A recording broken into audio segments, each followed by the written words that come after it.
County lies on the Central Plain in Ireland and is surrounded with stunning forested valleys. It is one of the richest agriculture regions in Ireland.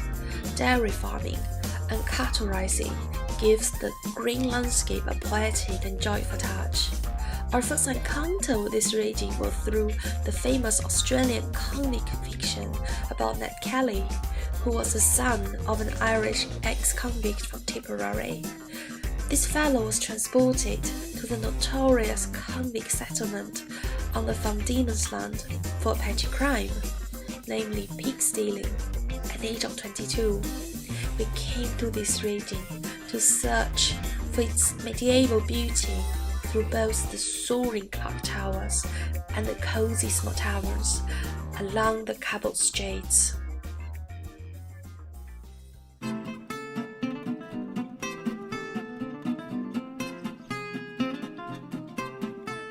The limestone castle in Care was once the powerful Butler family's residence, one of the largest and the best preserved castle in Ireland.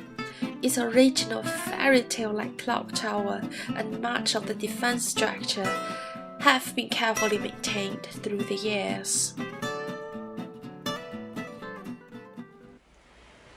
This room reminds me of Rapunzel's tower, where she had to grow her hair really long to be able to have his prince rescue her from such a high tower. It was really one of the nicest memories from the day when I was a very young toddler.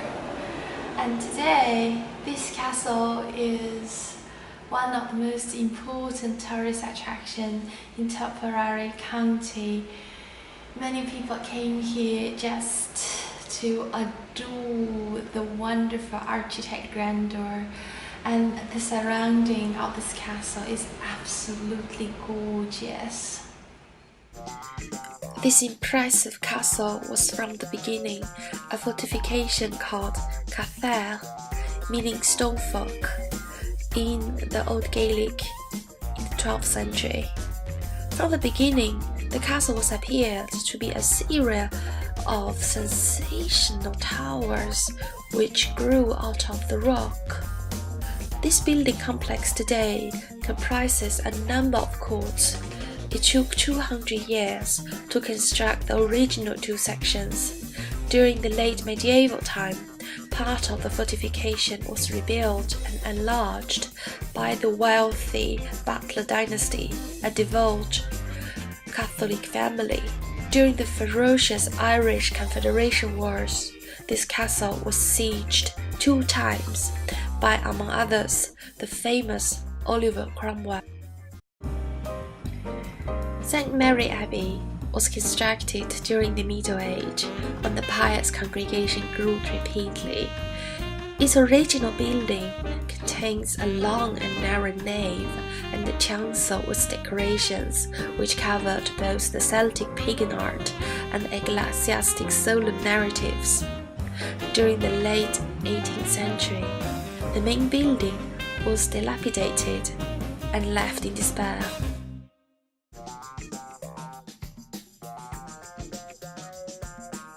According to the Irish legend, the King of Munster was converted to Catholicism by St. Patrick in the 5th century, after St. Patrick vanished ascended from a cave.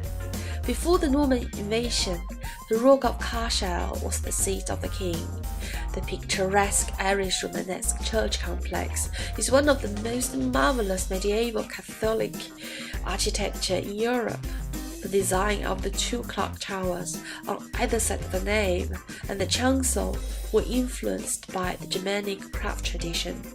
Remnants of the magnificent Romanesque barrel-vaulted roof and wonderfully carved tympanum survive until today. There are a number of Irish high cross on the graveyard. All the Celtic crosses in the cemetery reminds me how incredibly creative people were back in the medieval time. The castle rook of castle. It's stunning, it's beautiful, and the surrounding of this castle, it's so fantastic. I can hardly describe how beautiful it really is. The name Cashel is originated from a Gaelic word, Cashel, meaning fortress. This iconic and spectacular Catholic church ruin upon the Green Hill is one of the most appealing historic sites in Ireland. When strolling around the sturdy wall which enclosed the entire tower, we got the best view over the bucolic landscape. This is definitely a summer to remember, a summer to cherish, and most of all, a summer where when I made one of my absolutely best memories with my beloved husband Avi. I like the feeling of hiking around in this stunning reading in a rainy Irish summer day. The melody of a Celtic folk song from the nearby tavern pushed away my solemn mood in favor of a happy spirit. The poetic landscape around us is the incentive to come back again in the future when we are an old couple with white hair and many wrinkles on the face.